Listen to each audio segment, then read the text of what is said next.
नमस्कार साथियों, स्वागत है दिव्य आईएएस पीसीएस पर। मैं हूं आर के सर। साथियों, आखिरकार बांग्लादेश का सच बाहर आ ही गया।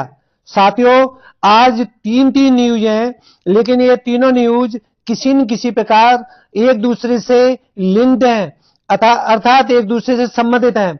आइए इन तीनों न्यूजों को हम जानते हैं। पहली न्यूज है, बांग्लादेश में उस्मान हादी की हत्या पर उसके भाई ने मोहम्मद यूनिस की अंतरिम सरकार को दोषी माना है। दूसरी न्यूज है, रूस और यूएसए जैसे वैश्विक देशों ने बांग्लादेश पर दबाव बनाया है और वहां के यूएसए के सांसदों ने भी दबाव बनाते हुए कहा है कि आवामी लीग को भी चुनाव में भागीदार बनने का अवसर दिया जाए।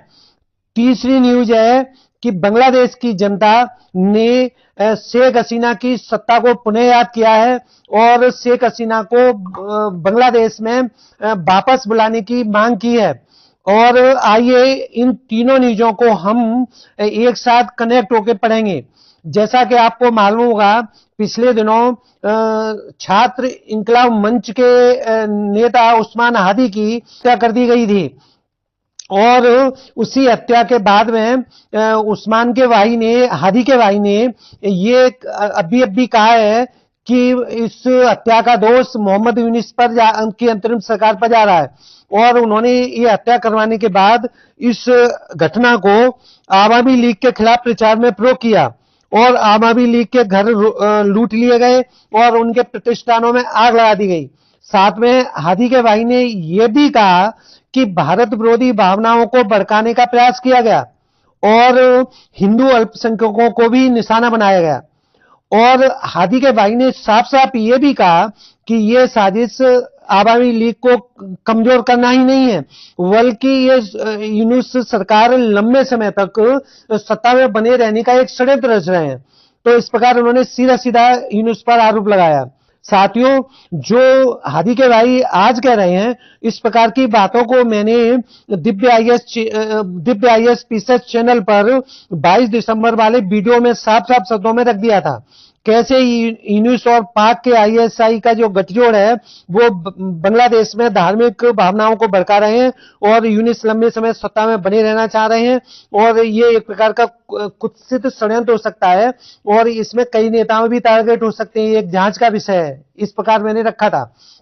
भाइयों, वहां आगे बढ़ते हैं।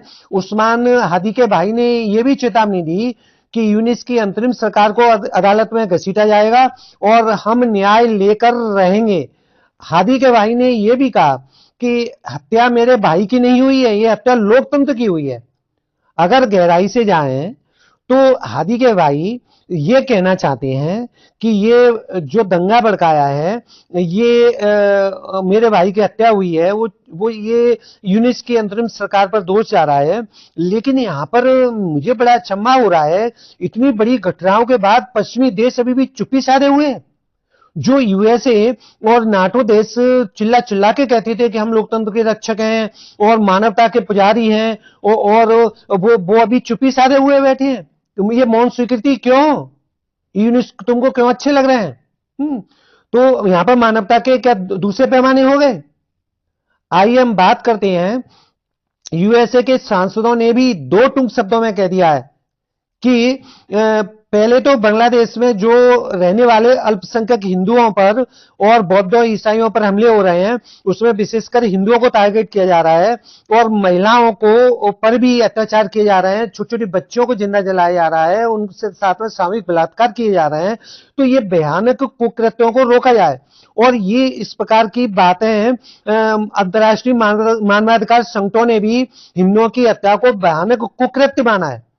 उन्होंने यह भी कहा कि जो 12 फरवरी 2026 के चुनाव स्वतंत्र, निष्पक्ष और समावेशी सुनिश्चित कराने के लिए शेख हसीना की पार्टी आवामी लीग को भी भागीदार बनाया जाए।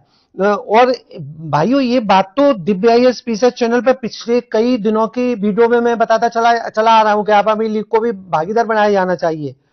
और उन्होंने ये सांसदों ने ये तर्क दिया कि आवामी लीग बांग्लादेश की सबसे पुरानी पार्टी है और जिसने 13 राष्ट्रीय चुनाव लड़े हैं उसको चुनाव से बाहर रखना कहां तक उचित है? ये चुनाव की वैधता पर क्या सवाल नहीं उठाएगा? तो शेख हसीना जो अब अभी भारत में निर्वासित हैं, उन्होंने भी इसकी तारीफ करते हुए कहा है और सराहना की है। अगर आवामी लीग को चुनाव में भागीदार बनाया जाता है तो लोकतंत्र ही मजबूत होगा, क्योंकि हमारी पार्टी लोकतंत्र का सम्मान करती है। यहां पर रूस ने भी कल एक वक्तव्य दिया है और यह कहा है कि बांग्लादेश को चेतावनी दी है, क्या 1971 का दिन भूल गए जिस दिन बांग्लादेश को भारत ने आजाद कराया था? जल्दी ही यहां पर हत्याएं रुकनी चाहिए और बांग्लादेश और भारत के बीच संबंध सुधरने चाहिए, ऐसा रूस ने कहा है। और अभी एक न्यूज आ रही है कि पाकिस्तान ने, उसका चेहरा उजागर हो गया पाकिस्तान का, जो मैं पिछले वीडियो में बार बार कह रहा था पाकिस्तान की आईएसआई यहां इन्वॉल्व है। अभी पाकिस्तान ने बांग्लादेश के साथ में पैक्ट किया है कि अगर बांग्लादेश में कोई भी युद्ध होता है तो पाक भाग लेगा, लेकिन भारत ने अभी एक कदम उठाया है। कल बांग्लादेश के उच्चायुक्त के अधिकारी को अस्थायी रूप से निलंबित कर दिया है और भारत ने अपनी सेना को बांग्लादेश के चारों ओर डिप्लॉयड कर दिया है। अगर पाक और बांग्लादेश का गठबंधन अगर कोई भी दुस्साहस करता है तो सेना, जैसे कि ऑपरेशन सिंदूर में केवल आतंकवादी अड्डे ही नष्ट किए थे, पाकिस्तान का तो नामो निशान ही नहीं बचेगा और बांग्लादेश के तो कई टुकड़े हो सकते हैं। तो अब हम यहां पर ये बात करते हैं, अब तीसरे मुद्दे पर आते हैं, तीसरे बिंदु पर आते हैं कि जनता कैसे शेख हसीना की सत्ता को फिर से वहां मांग करने लगी। जैसे आपको याद होगा 2024 में छात्र आंदोलन ने लाखों युवाओं को सड़कों पर उतार दिया था और शेख हसीना की सरकार को हटा दिया था, और वही जनता अब 2025 में जनता पछता रही है और कह रही है कि छात्र इंकलाब मंच पार्टी और यूनुस सत्ता में आने के बाद वो 2024 से 25 तक सत्ता में है। महंगाई बढ़ गई है, बेरोजगारी बढ़ गई है, महिलाओं और अल्पसंख्यकों पर अत्याचार बढ़ गए हैं, अब मानवता को भी आग लगा दी जाती है, छोटे छोटे बच्चों को भी आग लगा दी जाती है। तो इससे तो बढ़िया शेख हसीना की 17 साल की सरकार ही बेहतर थी, उनके यहां पर यह नहीं होता था। अब देखो, वैसे अगर देखा जाए मोहम्मद यूनिस का 1 साल का शासन, जो जिसमें इंकलाब मंच भी शामिल है, और शेख हसीना की सरकार की तुलना की जाए तो शेख हसीना सरकार जब सत्ता में थी तो बांग्लादेश की जीडीपी 6% दर से बढ़ रही थी, और यूनिस और छात्र इंकलाब मंच पार्टी जो अभी सत्ता में है तो वहां पर ये जीडीपी घटकर 2% रह गई है। और आगे देखा जाए, भारत के साथ बांग्लादेश का व्यापार $10 बिलियन का था शेख हसीना के समय। अभी यूनुस सरकार जो अंतरिम सरकार है उसके समय पर यह पूरा व्यापार अर्थव्यवस्था चौपट करके डाल दी बांग्लादेश की। और मुद्रास्फीति की बात करें तो मुद्रास्फीति शेख हसीना के सरकार में कंट्रोल में थी, और यूनिस के आने के बाद मुद्रास्फीति 10-15 गुने दाम बढ़ गए हैं। सब्जी 200-300 रुपए किलो आ रही है, आटा और चावल के दाम बढ़ गए हैं। जैसे कि पाकिस्तान में आटे की लड़ाई होती थी, वही बांग्लादेश में कगार पर पहुंचने वाला है। और अल्पसंख्यक हसीना के समय पर अल्पसंख्यकों और महिलाओं के ऊपर हमले नहीं होते थे। अभी तो यूनिस के समय महिलाओं को खींच लिया जाता है, सामूहिक बलात्कार कर दिया जाता है, बच्चों के साथ बलात्कार हो रहे हैं, उनको जिंदा जला रहे हैं, है ना। तो ये यूनिस की सरकार और छात्र इंकलाब मंच पार्टी किस मुंह से, इनका तो मुंह पहले से काला हो गया। तो ये मुंह काला उनको होने के बाद किस मुंह से ये सत्ता में आने के लिए बात कर रहे हैं? यूनिस और इंकलाब मंचा पार्टी जो अभी सत्ता में है, तो ये इन्होंने तो, इनका तो मुंह बिल्कुल ऐसे काला हो गया। ये किस मुंह से सत्ता में आने की बात करते हैं और चुनाव में भाग लेने के लिए बात कर रहे हैं?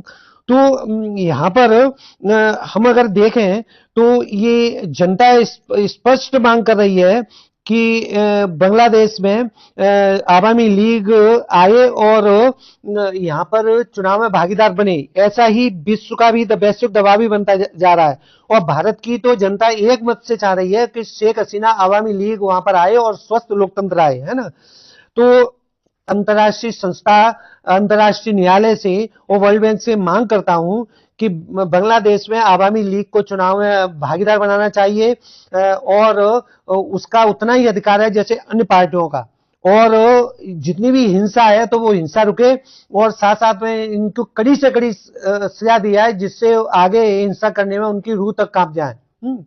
तो साथियों, इन्हीं शब्दों से मैं अपनी वाणी को विराम देता हूं। साथियों, इसी प्रकार के करंट इश्यू को जानने के लिए जुड़े रहिए दिव्य आईएएस पीसेस पर। धन्यवाद।